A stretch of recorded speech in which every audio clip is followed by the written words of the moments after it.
Oi, gente, meu nome é Priscila. Vou aqui falar que eu já sofri dois abusos e eu vou contar a questão. Várias questões envolvendo isso. Eu me converti em 2015. Com fé em Deus, eu ainda vou gravar um vídeo da conversão quando Deus permitir. Então, em 2015, eu me converti. E aconteceu eles, os abusos, 2013, 2014, não lembro muito bem a data, mas um deles foi... Eu trabalhava de prestador de serviço numa empresa pública. E lá era comum as pessoas se abraçarem quando era bom dia ou quando ia terminar o serviço. E eu, com uns 20 anos, eu era inocente. Então eu também abraçava, todo mundo se abraçava, então eu abraçava também. E um moço, ele estava saindo daquela sessão onde eu trabalhava para ir para outra sessão. E na hora que, no dia que ele estava se despedindo do pessoal e tudo mais, ele quis me abraçar e eu abracei. Todo mundo se abraça lá, né? E ele meio que a gente estava abraçado. Ele veio com o pescoço mais para frente para tentar me beijar. E eu fiz assim com o pescoço para trás e não aconteceu o beijo, graças a Deus. E depois ele saiu da sessão, graças a Deus, e a gente quase não se via mais. E meio que a gente se esbarrava às vezes, mas eu não falava com ele. Na realidade, eu nem conversava com ele naquela sessão. Então, aconteceu o primeiro. O segundo foi na rua, voltando para casa. Eu já estava na minha cidade. E eu estava voltando a pé da padaria para casa dos meus pais. Eram umas 6 horas da tarde, sim, estava escurecendo, mas não estava tão escuro ainda. Então os postes de luzes já estavam acesos. E eu estava indo uma parte da casa dos meus pais, que era um estacionamento e era cheio de árvores e era meio isolado. Então eu estava lá com os pães, um monte de pão na mão, lá, sacola. E de repente eu tô passando assim e graças a Deus eu vi uma sombra atrás de mim, porque os postes estavam acesos. E a sombra refletiu na minha frente assim. Então eu vi que tinha alguém nas minhas costas. E eu fiquei desesperada e saí correndo. E eu olhava pro cara e o cara ficava mexendo nos instrumentos dele na rua, assim. E ele continuou me seguindo. E eu, desesperada, comecei a correr. E a casa dos apartamentos dos meus pais estava na frente, assim. E tinha o portão. Só que no desespero eu falei, ai, não vai dar tempo. Aí eu voltei, tudo correndo.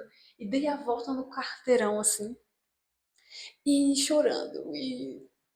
E aconteceu o segundo. Vocês podem falar, nossa, mas isso não foi abuso, porque não chegou nos finalmente e tudo mais.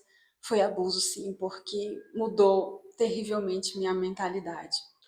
Uns anos depois, eu perdoei os dois, porque eu sei que é o inimigo usando eles, são homens carnais, então. E eu perdoei eles.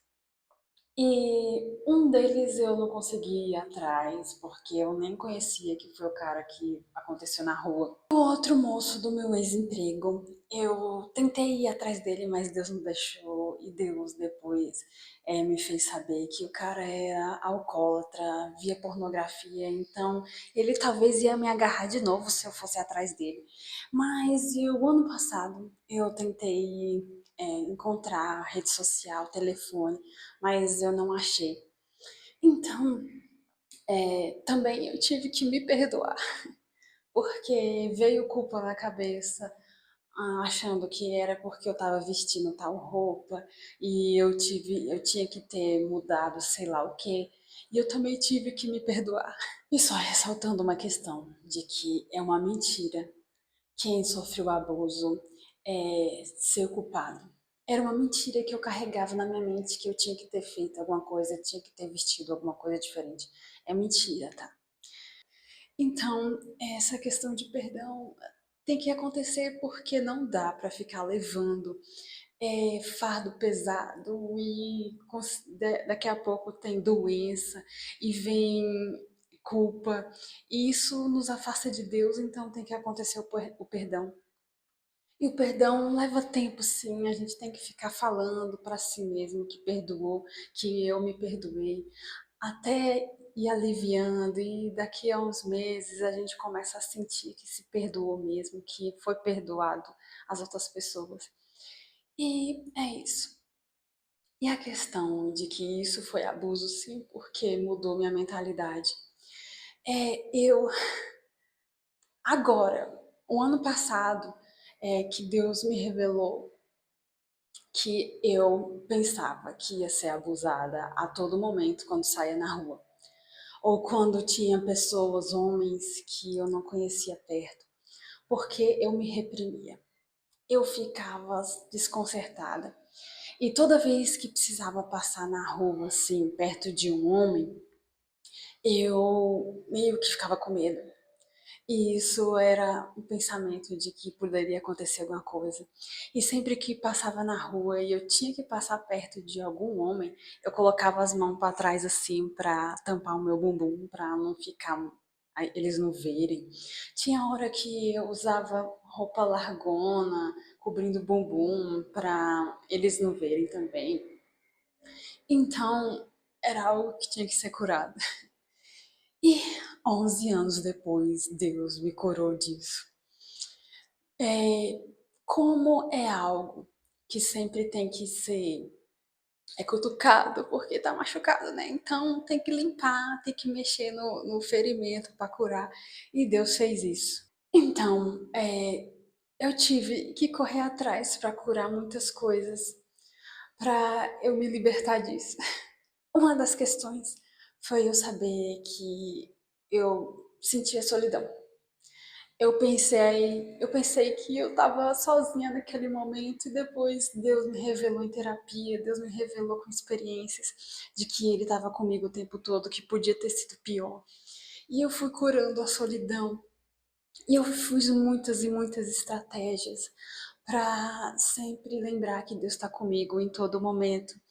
E eu fui curando a solidão, fiz terapia, orei muito de ajoelho, Bíblia, fui à igreja e fui curando essa solidão.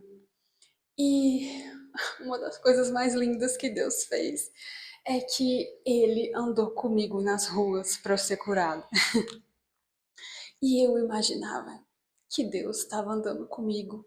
E eu imaginava que Ele pegava na minha mão. E que eu não precisava ter medo, não precisava ficar pensando que alguma coisa ia acontecer. Porque o meu pai estava comigo. O meu marido estava comigo e eu imaginava que pegava a mão dele assim e ficava com a mão meio aberta assim, pegando a mão de Deus e eu andava e eu me sentia super protegida. E eu me sentia muito bem, muito bem. E isso foi passando e ele foi me ensinando, ó, agora eu tô em espírito. Imagina que eu tô contigo nesse momento e vai. E eu comecei a imaginar cada vez mais que Deus está comigo. E Ele estava e Ele me curou disso. Então, Deus, Ele cuida dos mínimos detalhes da nossa vida. Ele quer nos curar de tudo. E eu sou uma prova viva disso.